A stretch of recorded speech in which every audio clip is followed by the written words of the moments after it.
working on a business visa, then instead of the slap on the wrist that they used to give you before, they'll now kick you in the head.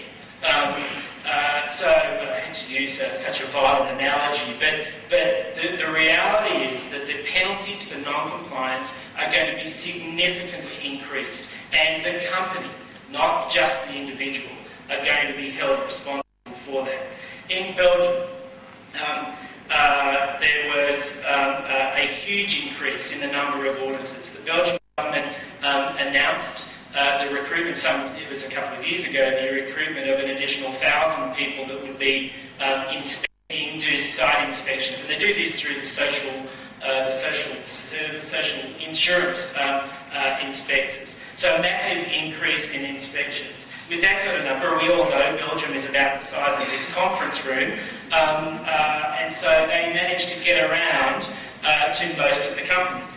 So in 2009, there was a record number of instances of non-compliance in Belgium. 1,676 actions were taken against individuals and companies for instances of non-compliance. 2010, that is significantly increased. They have issued guidelines, and they're one of the few countries I know that have now issued guidelines in relation to business visa usage. And so what they're saying, and I find this an extraordinarily restrictive interpretation, but what they're saying is that any activity, business visa activity, that requires a stay in Belgium of more than 5 days in a month would ordinarily require a work permit. So 5 days in a month. If you're there for more than that, then it requires a work permit. That, to me, seems awfully restrictive, but that's the environment in which we are now working. To Cindy and the other panel's point earlier on, immigration has no friends. There is no constituent group to support immigration issues and companies, because the expatriates don't get to vote, and the companies are really not prepared to step up and speak out unless it's really extreme in relation to legislative change. So there's no real voice there.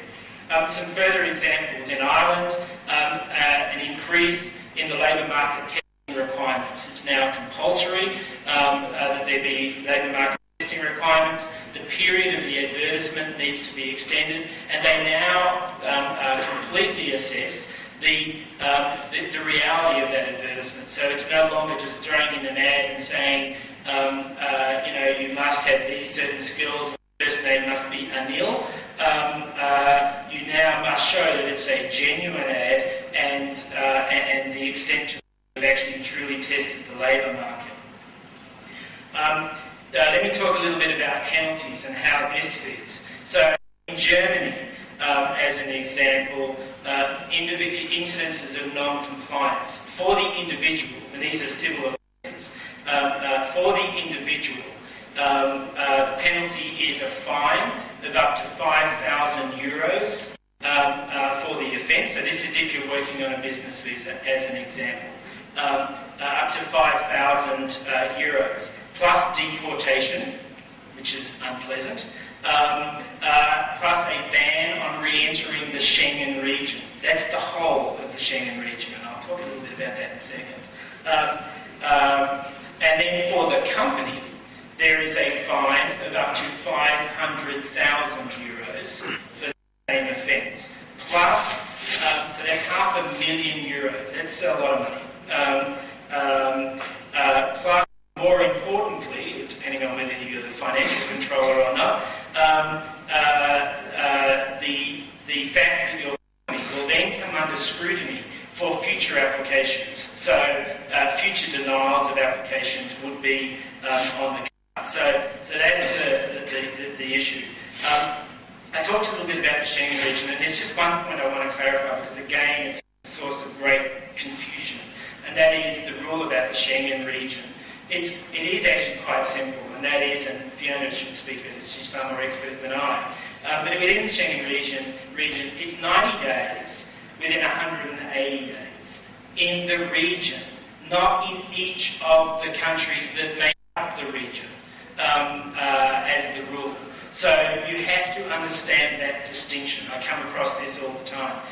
Because otherwise you'll be just jumping from country to country and actually remaining permanently on a Schengen visa. That's not going to work. And so these are just some of the sort of guidelines about the legislative changes occurring in the UK.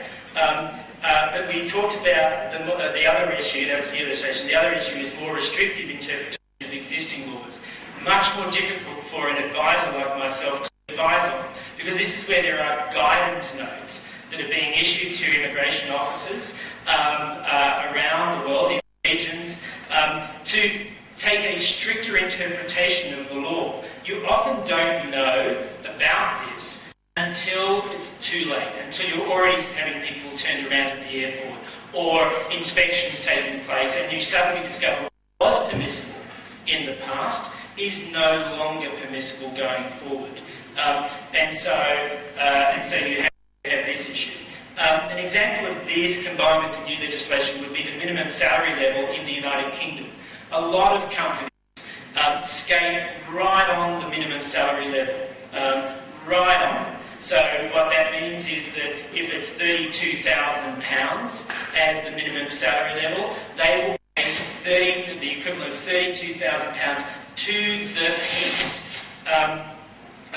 And that is okay. You know, legally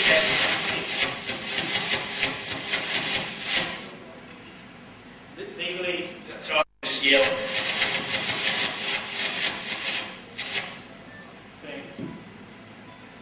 So can everyone still hear me? So legally, except I forgot what I was saying.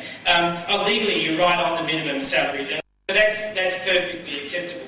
But you make one mistake. You make a mistake in relation to what's allowable within that calculation, or the government changes the interpretation of what's allowable. Can you include a housing allowance? Can you include a per diem in that calculation? And please don't ask me the specifics, I don't know.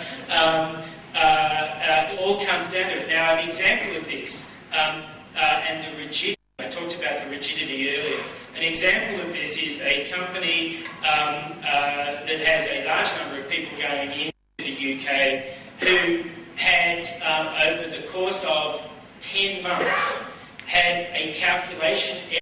It was actually a formula error on an Excel spreadsheet on the minimum salary level. And they cut it so fine, over that 10-month period, they had more than 300 breaches of the minimum salary level because of this calculation.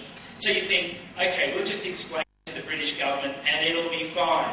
Well, ordinarily that would be the case, except that in this political environment, the UK government looked at that as 300 breaches of the Act.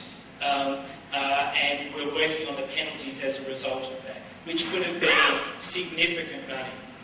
We managed to talk them out of that, but going forward, I think the tolerance for that sort of issue is going to be significantly less. So, you know, as immigration experts within your organisation, I would strongly encourage you to get that message out that you can't cut it so fine that you run the risk of being in that sort of level of breach.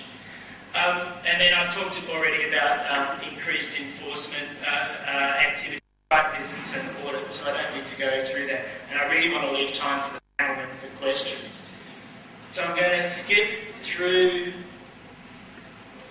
these next couple of slides because we've sort of talked about it.